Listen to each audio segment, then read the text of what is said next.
If I'm the coach and somebody steps out of line for the first time, I'll accept the apology to the team because it's the first time. I'm not going to do it again. You know, it was one of those moments, a rush of blood, whatever. But he didn't even mention the manager in that apology. Of course he doesn't, because he's not interested. This is apology. This guy's already apologised previously. This guy's already done the same thing previously. But yet you're going to let him away with an apology? No, I'm sorry, no. He hasn't apologised to the team. He hasn't apologised to Xabi Alonso. Yeah. And we did a bit of this yesterday. Did a bit of this Sunday. Did a bit of this Tuesday. And you probably will have to when Real Madrid play this weekend. Did a bit of this yesterday, a lot of this yesterday, doing a bit of it today. I think we should be disciplined. I think today's producer should be taken off the show next week. Well, I'm not here. I don't care. But, you know, for bringing it up again. But what happened yesterday, we got Gustavo Hoffmann back on again. And he said the reason he's not apologised directly to the manager is because he believes, Vinícius Júnior, rightly or wrongly, that there are other players who may follow. There are other players who are not happy with the methods. How many times do we hear that? And I do love that word. So, yeah, and we discussed it yesterday. And I said, look, well, how about the method that's got you a Clásico win that you didn't get last year? How about the method that's got you to the top of the league? How about the method that got Bayer Leverkusen their first ever title in Germany, which they did under Xabi Alonso? Is he going to throw all that out the window for a bunch of babies? And there might not all be babies, but he's the biggest one, isn't he, Vinícius Júnior? He's a great talent, don't get me wrong.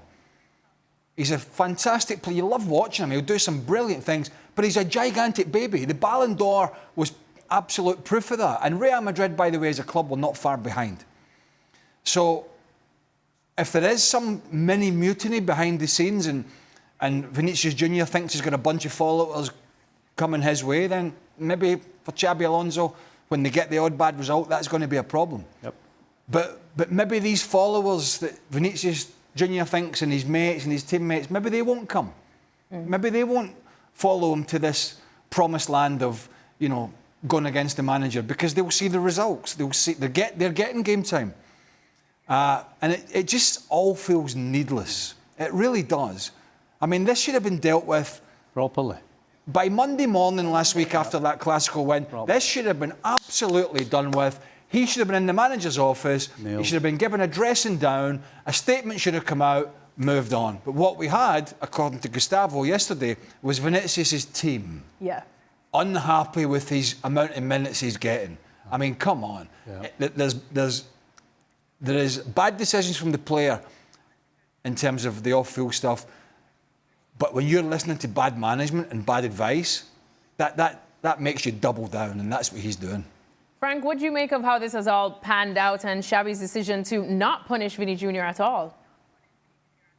I'm against, and for the same reason that the guys, you know, you have to put your foot down and explain to the guys, you know, that I'm the boss, and I'm going to tell you what I'm going to do, and I don't care about your apologies. Good for the teammates, but me, I have a job, and my job is to be above you and to make sure all the squad is happy. And if the squad is happy, is when I decide to substitute you, you shouldn't send the message that you shouldn't go out because you're better than anybody else. You're not better than anybody else, because on that situation, I needed some fresh players to keep the result, maybe to score another goal. There is a reason why I do that. I don't do that to punish you. I do that for the squad.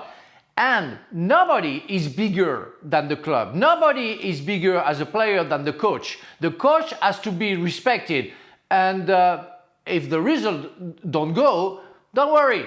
The coach will be the first to go, because it's hard to get out of 30 players instead of one coach. So that's not a problem. So I think Xabi Alonso, for his own sake, should have put his foot down and say, no, that's not enough. I'm sorry. You're going to be punished. You're going to be on the bench. You know, one time it's a mistake.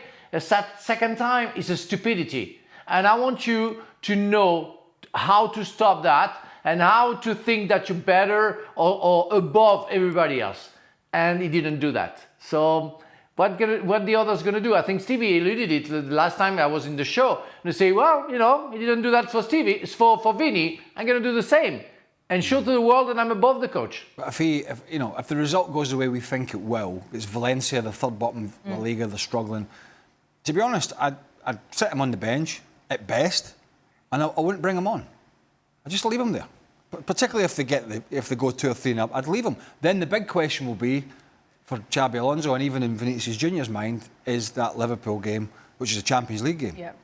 Now that's the crux of this is he's put his manager in a position, because what if they were playing Atletico Madrid in the Madrid derby, which they've already played this season and lost. But what if that was the game upcoming this week? What if it was Espanyol who are flying? What if it was Villarreal that are flying? What if it was a game against one of the real top teams in Spain that was going to be one of the defining games of the season? What would Alonso's decision have to be because of Vinícius's lack of actions or lack of responsibility being taken towards his manager? The fact that his Valencia has kind of fallen on Alonso's lap in a sense, because had it been a game of a much bigger magnitude, and I say that with all respect because you can lose against weaker teams, but it just makes it a little easier, I would imagine, to make a stance. But I get the feeling this is not the last time we'll be having this conversation. Alonso has absolutely lost the opportunity to stamp his authority. 100%. 100%. You know, he probably wouldn't. There's a chance he probably wouldn't have played Vinny in this game to save him for Liverpool. And if that's the case, then you be smart and you tell everybody he will not play against Valencia, because you know he's not playing anyway, but nobody else knows that. And then you look smart, but you've made a statement. This whole no punishment, doing nothing, has done nothing but just leave the whole thing in the middle of the clouds, because nobody knows now. And Alonso, for me, is a big loser. He's made no statement whatsoever. And regardless of whether Vinny plays against Valencia or not, he's lost the opportunity to stamp that authority. Welcome to Real Madrid. Yeah.